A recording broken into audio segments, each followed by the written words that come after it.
Hello and good evening to you. Welcome to News 360 and it's live from our news hub here at this hour in Kanda. My name is Alfred Akansi. And I am Natalie Fort. Let's take a look at the headlines for this evening. News 360 Headlines is brought to you by... And coming up tonight, International Tribunal for the Law of the Sea to deliver judgment on Ghana-Côte d'Ivoire maritime boundary disputes tomorrow, September 23.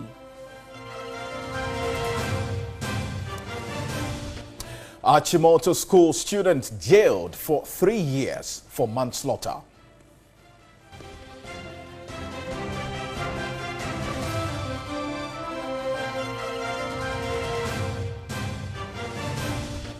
Also, the Ghana Journalists Association receives certificate of unionization.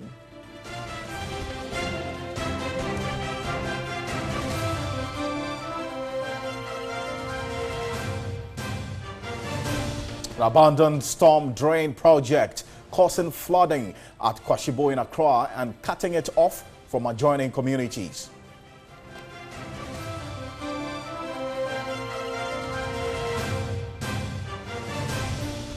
And on the foreign front, thousands of demonstrators from Cameroon's English-speaking minority take to the streets to demand more rights.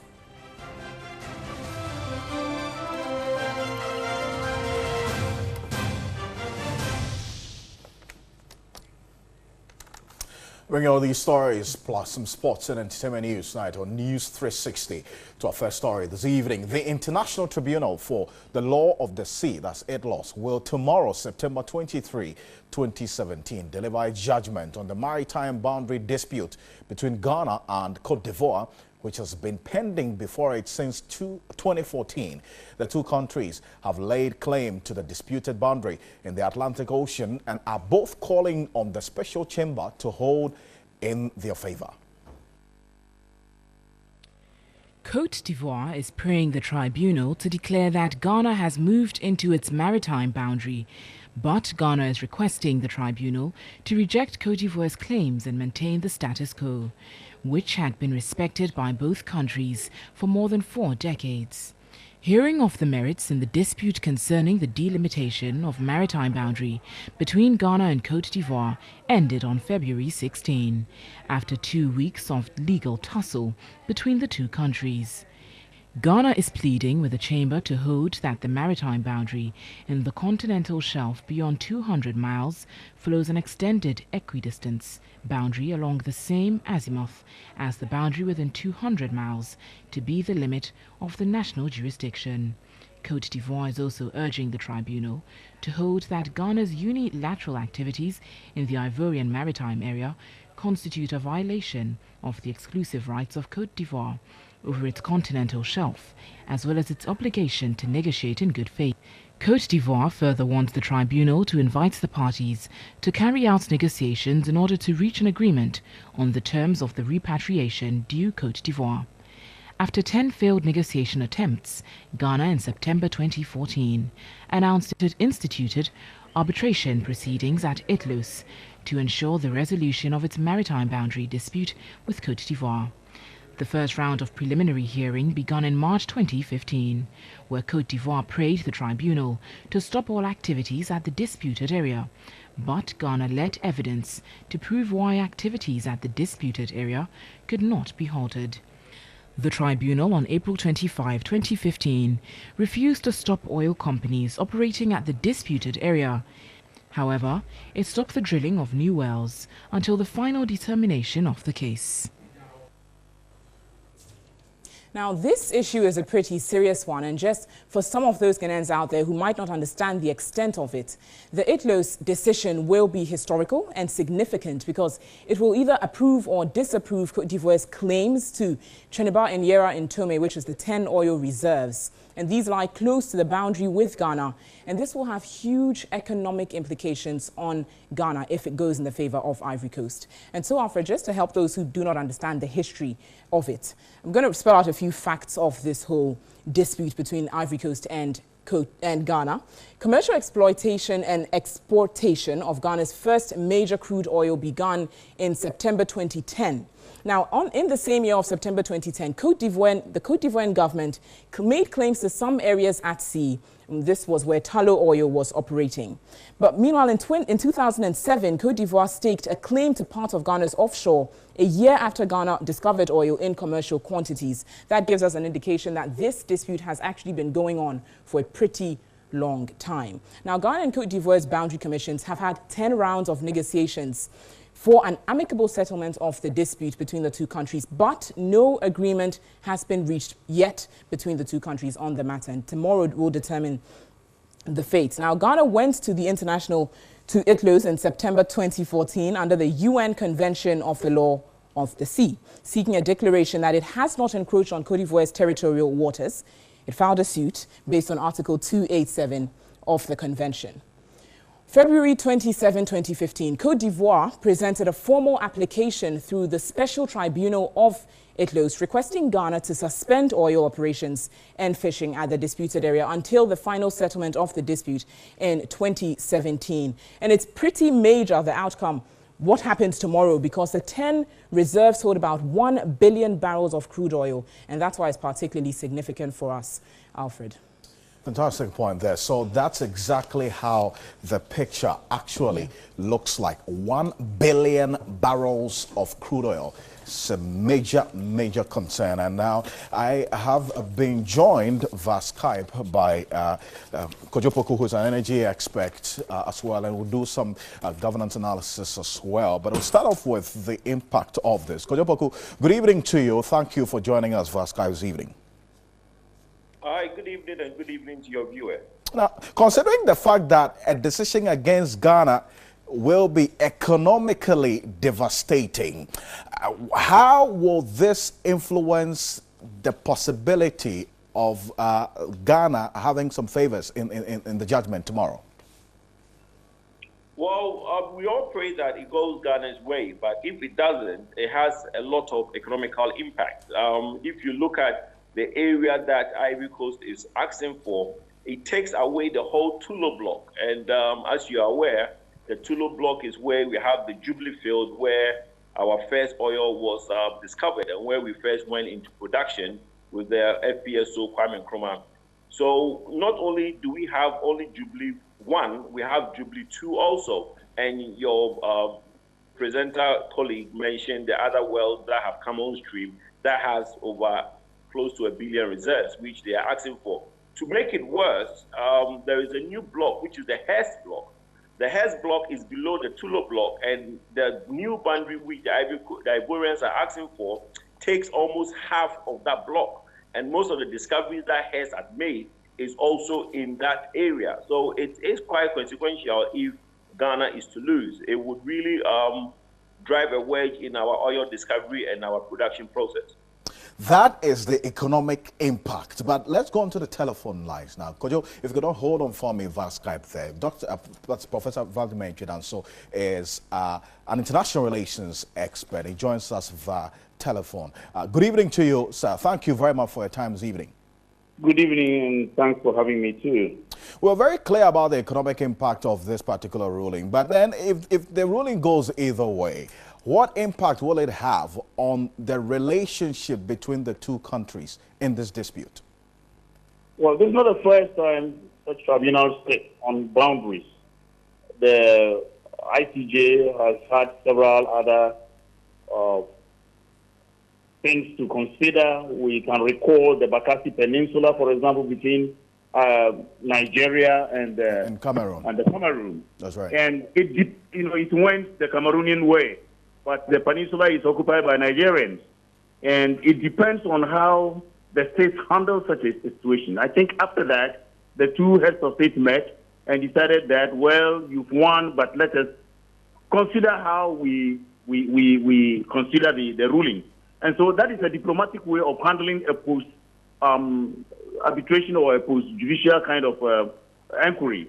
So I suspect that when it goes either way, the countries should continue to jaw as to how to get things going. I mean, one way or the other, adjudication is said that one is wrong, one is right. It's hardly a situation where you have a drawn game in some kind of adjudication. Arbitration is different. But then arbitration goes on when the judiciary has been able to find their way out. Well, and I believe that in this case, that is the way to go. Because we tried 10 times, we met. Absolutely. We couldn't find a way. So when we are done with the education, I think we should continue to Georgia.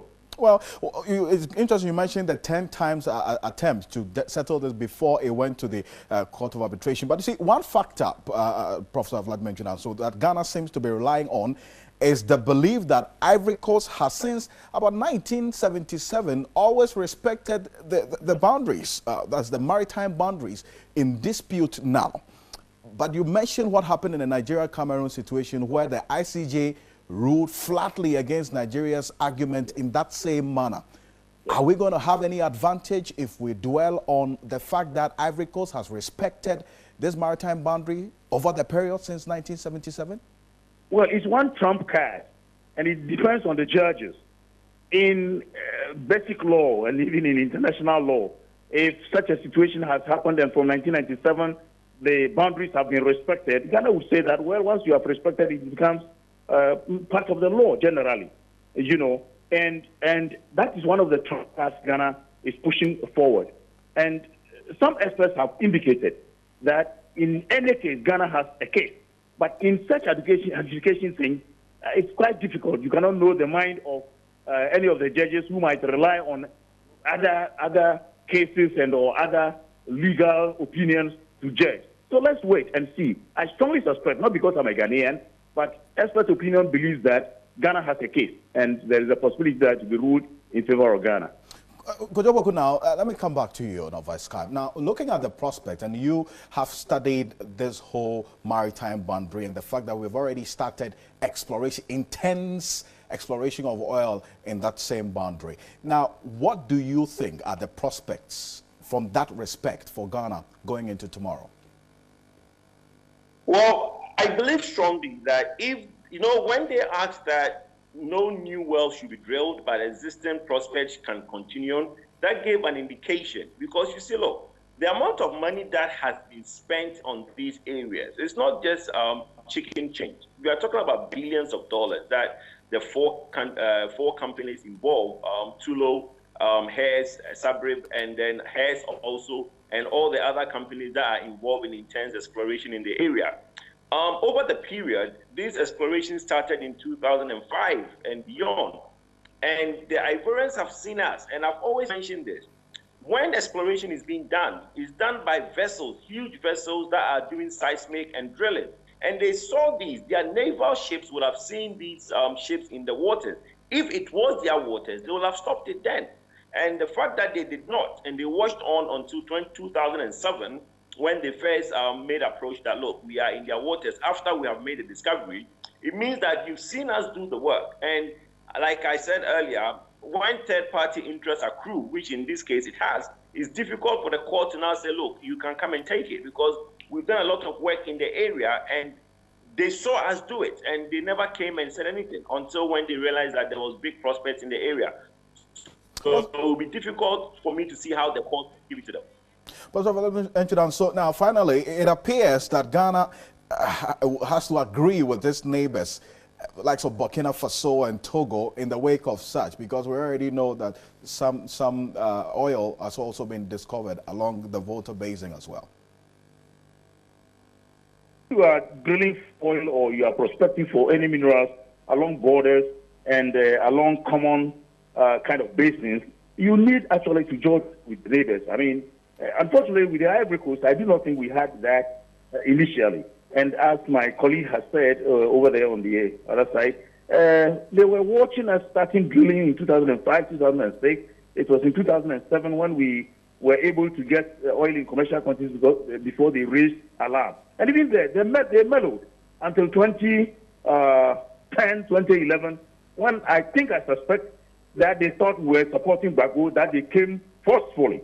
So in this case, it's a question of diplomacy and knowing what you want and playing your cards very well. Yes, with Burkina Faso, the basin, if it is in Ghana fully, Burkina Faso has no case.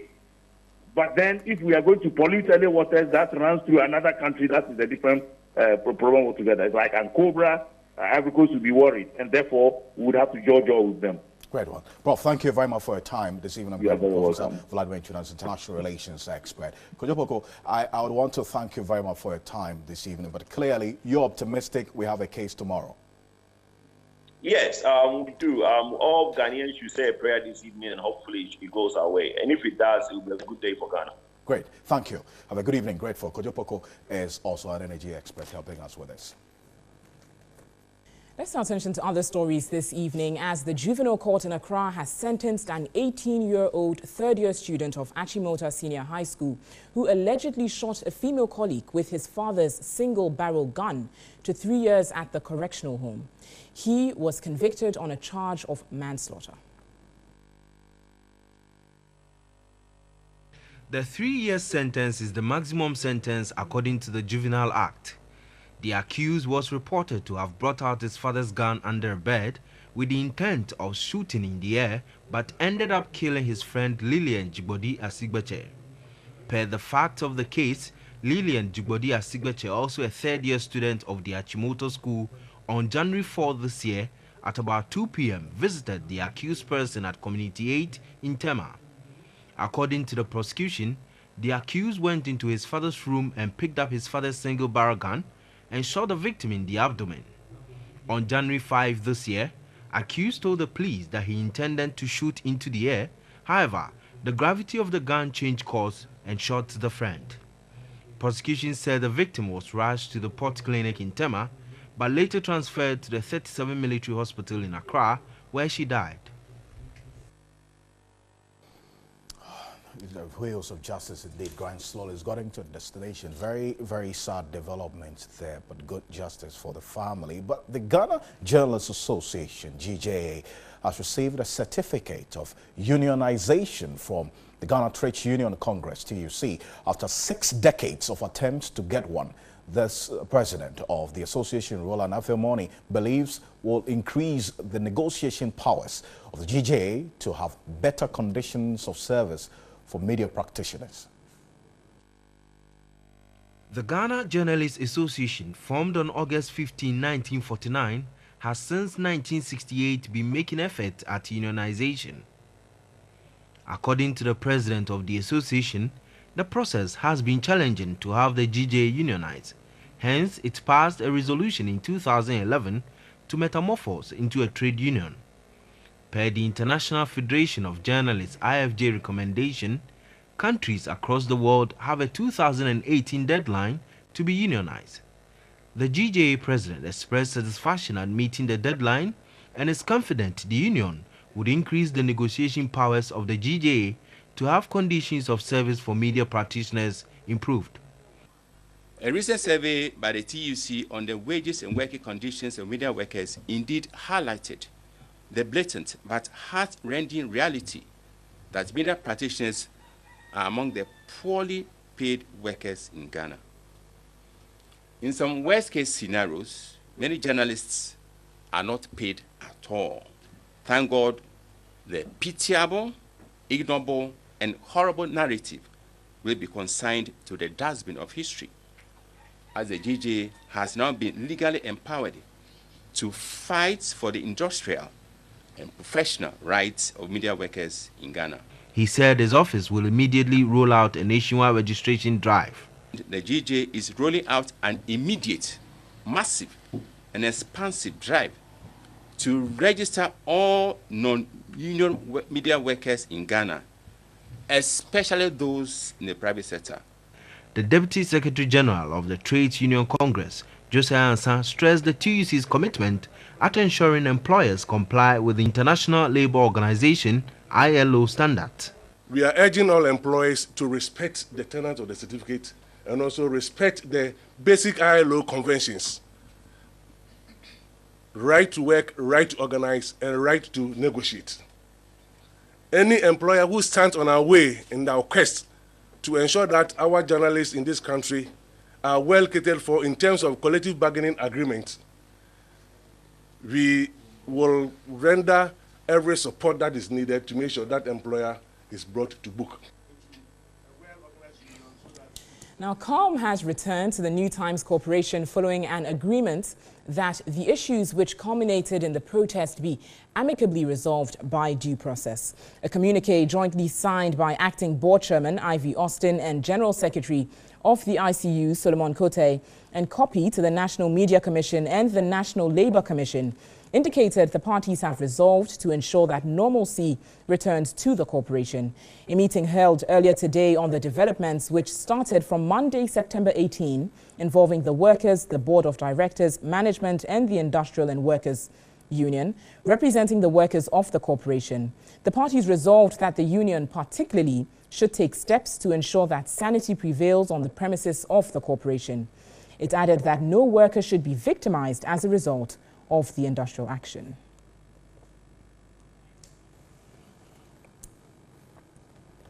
Well, the former Chief Justice, Georgina Theodora, says Ghana could have it tough to attain the United Nations Sustainable Development Goal on corruption if law enforcement agencies are unable to prosecute culprits. She noted corruption over the years has impacted negatively on the economy. Speaking at the Full Gospel Businessmen's Fellowship International Convention in Accra, the former Chief Justice, Georgina Theodora, asked why corruption is pervasive in our society despite high percentage of businessmen professionals in leadership positions across the country. These organized economic crimes remain unchecked. It will make Ghana's genuine efforts at meeting the 2015-2030 Sustainable Development Goals founder. The deleterious effects of corruption and other economic crimes on nations was aptly spelled out by an illustrious son of this land. She expressed worry that corruption in the country had become addictive and required a comprehensive approach to address the canker. She challenged Ghanaians to stamp its authority to practice genuineness of life, of integrity, to ensure economic improvement of the country. The national president of Full Gospel Businessmen's Fellowship International, George Pra, believed most of top officials seek their interest first, an act that they believe cripples the economy. He therefore called on government to come up with long-term solutions to address the country's problems. The theme for the three-day 2017 Ghana National Convention of Full Gospel Businessmen's Fellowship International is Awakening the Sleeping Giant. Well, you're still live here on News360. You're streaming all across the world on 3news.com as well as TV3 Ghana on Facebook. We've got some more news for you in a few moments' time. Stay with us.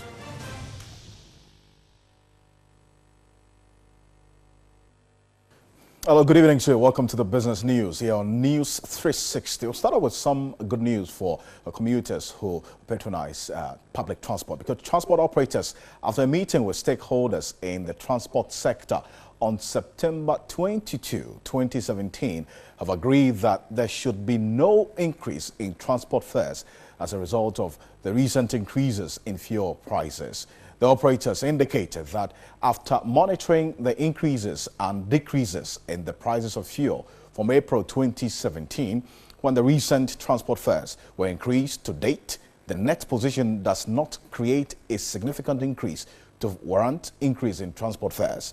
A statement further called on all road transport operators not to increase transport fares. Some transport unions called for 30% increment in transport fares as fuel prices went up for the 5th time this year.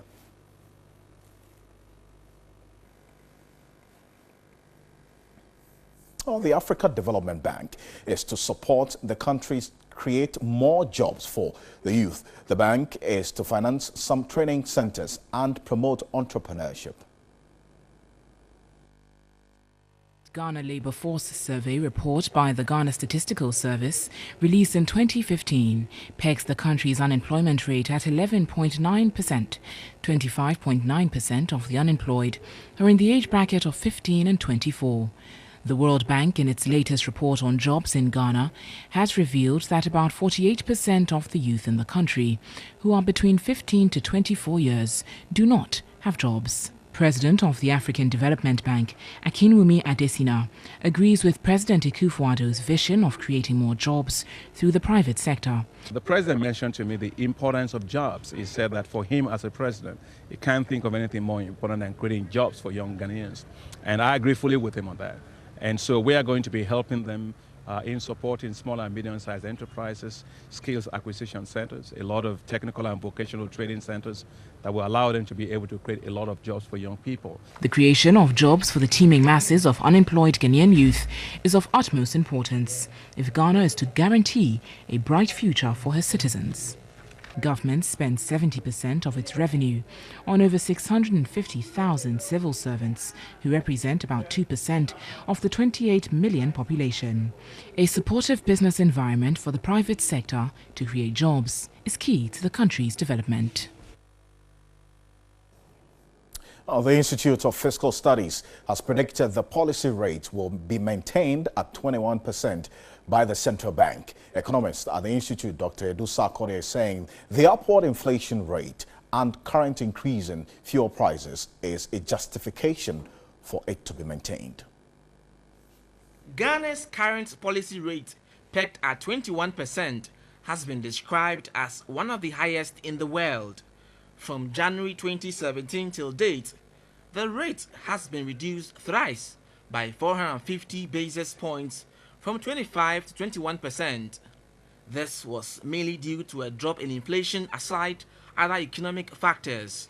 Inflation rate for August 2017 shot up to 12.3% from 11.9% in July 2017, according to the Statistical Service. Economist Dr. Asiedu-Dartey says an upward adjustment in the policy rate will hurt the economy. With the government's objective of creating jobs, the policy rate must come down so that it can have a trickle-down effect on interest rate for the businesses to grow. An upward adjustment of the policy rate will not be good for the economy. It will dampen the overall objective of growth. Some other analysts are looking at a reduction to between 19 and 20%.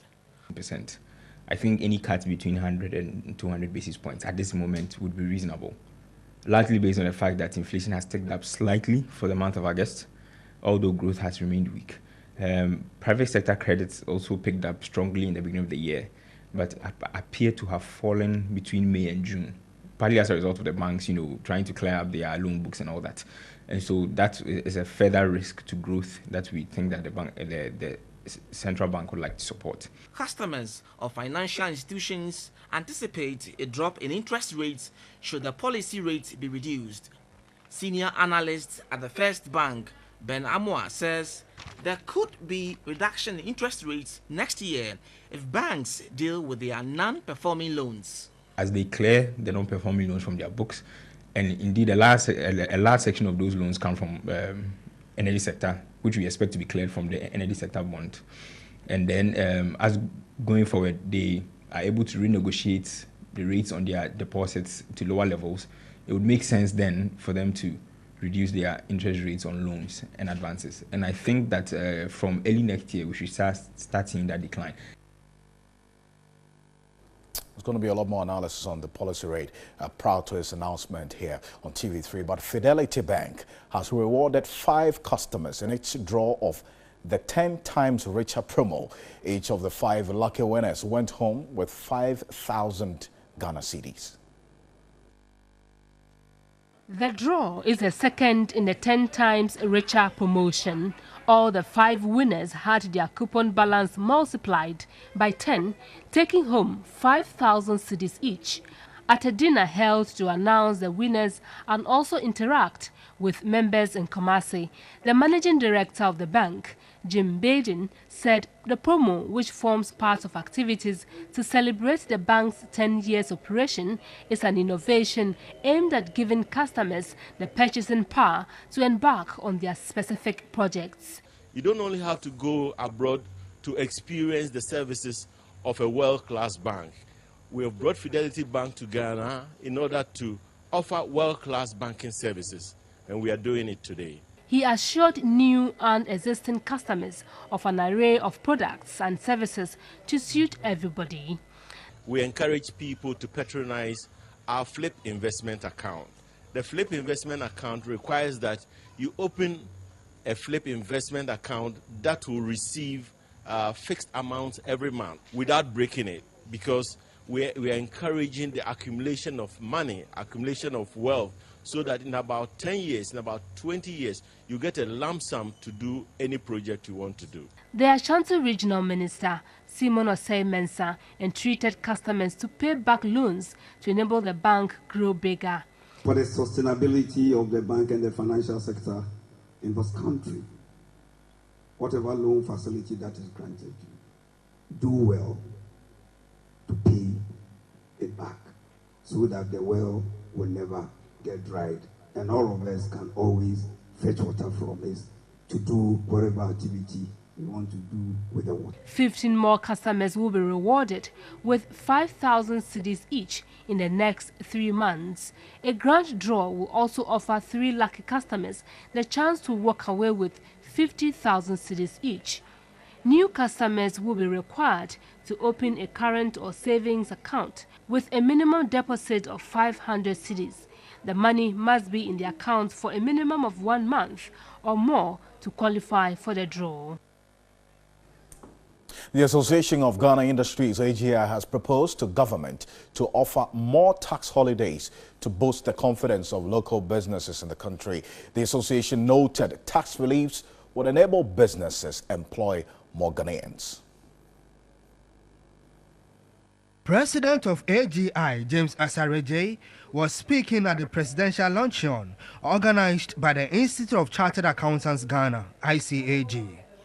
He lauded government for providing tax exemptions in the 2017 budget, but called for regulations to prevent its abuse. Of major concern to the AGI president is the need for government to institute tax holidays to boost local businesses. Many of our indigenous companies do not benefit from some of these investment incentives and subsidies, which is a major concern. AGI believes government must prioritize some of these interventions, subsidies or reliefs, not to disadvantage local industry. The AGI president again requested government to ensure that lending rates are reduced. A significant drop in policy rates from probably 26% to the current 21%, and as we are sensing, it will come down further with a drop in lending rates. Chief Executive Officer of Universal Merchant Bank, UMB, John Amwa, urged government to make resources available to expand the economy. It is therefore commendable that the Ghanaian government has committed resources to make free senior high school policy a reality. President of the Institute of Chartered Accountants Ghana, Christian Soti, charged businesses not to abuse the tax incentives provided by government. The cost of doing business in Ghana must be well regulated by government to grow the economy and be able to compete with the developed world. The presidential luncheon was on the theme, Government Subsidies and Market Interventions, the Strategic Approach to Economic Development. All right, so that's it for business this evening. Natalie. Absolutely, Alfred. A look at some other top stories this evening. The construction of a storm drain to prevent flooding at Kwashibu in the Accra metropolis has been abandoned. Now, Kwashibu has been cut off from adjoining communities owing to the absence of the drain. Kwashibu, one of the densely populated communities in the Accra metropolis, is underdeveloped. Unregulated construction of houses along the Lafa River that flows through the community leads to flooding anytime it rains. This school block, as well as other houses, are on the verge of collapse due to constant erosion. We've been told that it's a contract which has been awarded by the urban roads. And indeed, for me personally, I think that the contract is beyond the contractor. That is what personally I think is the problem. He doesn't really have the equipment and the finance. I mean, whatever needed to do this drainage system, he is not really capable of doing that. Trucker used to come here, but the way the road is not complete, it's very difficult for any bus or a tractor to come. This road links the main La Paz-Malam highway to Kwashibu and other adjoining communities, but has been rendered unmotorable for more than 2 years. Kwashibu is cut from other communities because the construction of a storm drain to link them has been abandoned. Urban roads engineers from Assembly and the Chief Executive and the MP, they are also pushing the region to come and finish this work very soon, because this work is they started almost 2 years, and as you see, there is nothing going on in my electoral area. Residents risk having their homes flooded if authorities do not swiftly move in to save the situation. We're also watching News 360. We've got some more news for you shortly. Stay with us.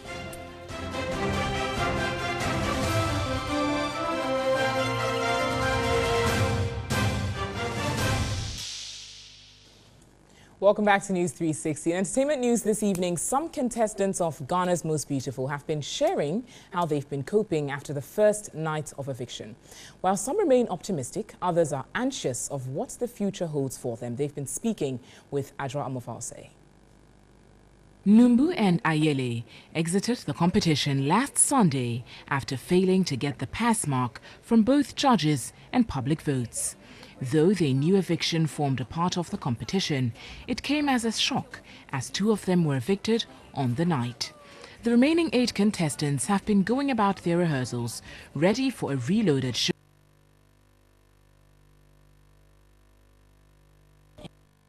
We are just trying to cope with each other because a sister and a friend has been evicted, and they are the people that always make the house to be lovely and fun to be with. This Sunday is another eviction night. For me, I'm not ready and I'm not prepared to go home.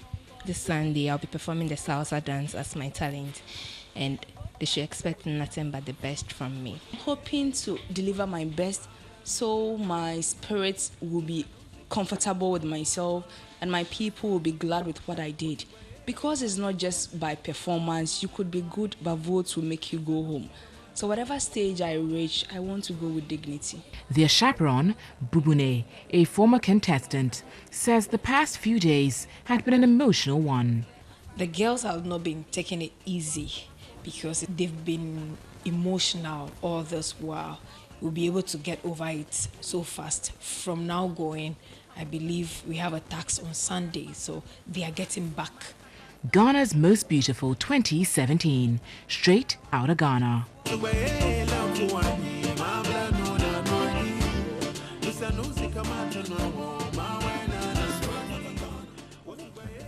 Very determined ladies. Absolutely, they have to do it to satisfy their spirit.